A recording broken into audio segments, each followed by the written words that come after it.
$1.820 million fine হচ্ছে অনেকে, কারণ তারা একটা সময় ডিপোর্টেশন অর্ডার ছিল, তারা যায় নাই। একজন সাধারণ ইমিগ্রেন্ট কিভাবে বুঝবেন যে তার কেসে আবেদন করা উচিত নাকি উচিত নয়? আপনি যখন ফাইল করলেন ইউএসসিআইএস এ, তখন কিন্তু এটা কিন্তু আইসির সাথে কানেক্টেড।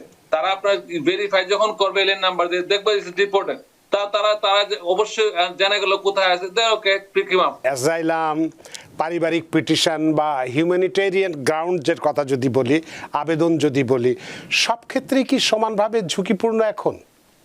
আমি ঝুঁকিটার কথা বলছি যারা ডিপোর্টেশন অর্ডার হয়ে গেছে অলরেডি, তাদের ঝুঁকিটা আপনারা দেখছেন। আমরা অতীতে এই সরকারের আমলে পেয়েছি $1.820 মিলিয়ন ফাইন হচ্ছে অনেকের ক্ষেত্রে। আমাদের কাছে ফাইলগুলো আছে, ফাইন হচ্ছে কারণ তারা একটা সময় ডিপোর্টেশন অর্ডার ছিল, তারা যায় নাই। এটা যদি বাস্তবতার নিরিখে সম্পূর্ণ অবাস্তব, এই টাকাটাই লোক কোথা থেকে দেবে? তখন তারা করতেছে কি, যারা কাজ করে বাংলাদেশি আছে আমার ক্লায়েন্ট, তাদেরকে আবার ওয়েজ গার্নিশমেন্ট করে নিয়ে যাচ্ছে, যে একটা বেতনের 10% তারা মাসে মাসে দিচ্ছে। তারপর তারা ভাবছে যে এখানে থাকি আমরা, 10% দিলে তো 90% সে পাচ্ছে। তো এগুলা জিনিসগুলো বুঝতে, বাস্তবটা সম্পূর্ণ ভিন্ন। তো এক্ষেত্রে একজন সাধারণ মানুষ যিনি এই ধরনের সমস্যার মধ্যে পড়েন, তিনি তো নিজেকে মনে করেন আমি সাগরের মধ্যে ডুবে আছি, সেখান থেকে হ্যাঁ, তো সেখান থেকে আমি বাস্তবটা বলতেই হবে, যাদের ডিপোর্টেশন আছে they are in trouble right now। আপনি সত্যটা স্বীকার করতে হবে। চলে যাওয়ার আগে বোঝা উচিত যে সে একটু সতর্ক থাকতে হবে। এই যে বোঝার কথাটা বলেন, এটি আমি জানতে চাচ্ছিলাম যে একজন সাধারণ ইমিগ্রেন্ট কিভাবে বুঝবেন যে তার কেসে আবেদন করা উচিত নাকি উচিত নয়, এটা কিভাবে বুঝবেন? তাকে বলছি, যদি তার এলিয়েন নাম্বার ডিপোর্টেশন থাকে, যে এত তারিখে ডিপোর্ট হয়ে গেছে, দ্যাট মিন্স তার ফাইনাল অর্ডার ডিপোর্টেশন আসছে। ফাইনাল অর্ডার ডিপোর্টেশন আছে, তার আর কোনো কেস পেন, একমাত্র অপশন তো কোয়ালিফাইড লিভ থাকে, রিওপেন করতে পারে। কিন্তু রিওপেন করার এমন রিস্ক যে আজ যখনই আপনার সুনির্দিষ্ট ঠিকানা জানবে, তারা এখানে আসতে পারে আপনাকে। তো জিনিসটা বারবার বলছি যে আপনি ইচ্ছা করে বলতেছেন, আমি আইসে তো আপনাকে জানতো না কোথায় আছেন, অনেকজন ঠিকানা পরিবর্তন থাকে। কিন্তু আপনি যখন ফাইল করলেন ইউএসসিআইএস এ, তখন কিন্তু এটা কিন্তু আইসির সাথে কানেক্টেড। তারা আপনার ভেরিফাই যখন করবে এলিয়েন নাম্বার দিয়ে, দেখবে ডিপোর্টেড, তারা অবশ্যই জানা গেল কোথায় আছে, ওকে পিক হিম আপ, ফাইন। তার কোনো কোর্টের হিয়ারিং এর প্রয়োজন হয় না। যাদের একবার ডিপোর্টেশন হয়ে গেছে, তারা যদি কখনো অ্যারেস্ট হয়, তাদের আর কোনো কোর্টের হিয়ারিং দিতে বাধ্য না। তারপর জুরিসডিকশনে যা বলবে কেস ইজ ওভার, একমাত্র অপশন রিওপেন। রিওপেনটা যখন আপনি জেলে থাকবেন, রিওপেনটা কতটুকু বাস্তবতা আপনি বুঝেন। আগেও 2 বার হয় নাই, 3 বার হয় নাই, 5 বার করছে, কয় স্যার আমাকে শুধু বারবার লয়ার বলে করেন, হয়ে যাবে। সেই জিনিসটা আমরা আসলে পছন্দ করি না। আমাদের দেশের লোকজন একটু বিদেশি লোক দেখলে খুশি হয়ে যায়, মনে করে সে বলছে হয়ে যাবে। কিন্তু আমরা যে এত সুন্দরভাবে বুঝাই বলি, তারা বুঝতে চায় না। So that is very important for everyone to know, not for Bangladeshi, but all people, all immigrants should know the consequences.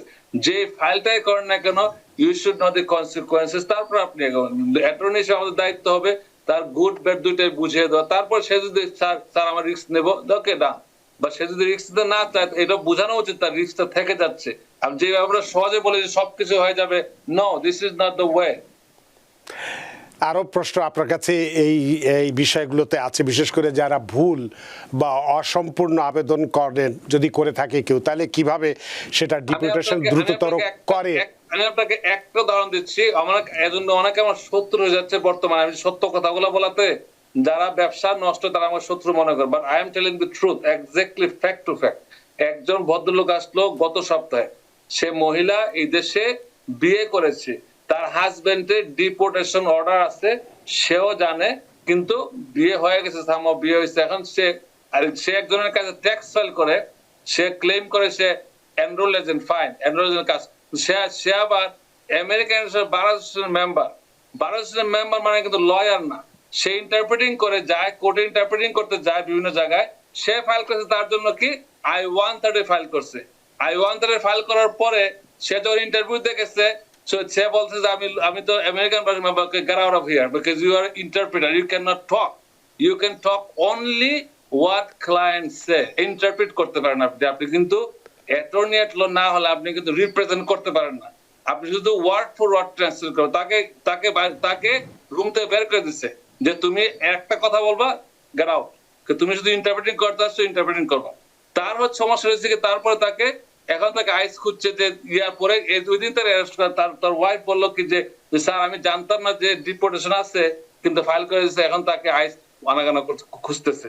So ওই দিন তাকে সুযোগ করতে পারে, পরে যে তারা জানতো না যে লোকটা কোথায় আছে, এখন জানতেছে কোথায় আছে। তো এইগুলো হচ্ছে ভেরি সিরিয়াস কনসিকুয়েন্সেস। না জানলে এসব কাজ করা উচিত না, বিশেষ করে কোর্টের ফাইলগুলা যেগুলো ডিপোর্টেশন হয়ে গেছে বা ডিপোর্টেশন প্রক্রিয়া আছে, এইসব ফাইলগুলা অ্যাটর্নি ছাড়া কেউ হ্যান্ডেল করা উচিত না, আমি মনে করি উচিত না।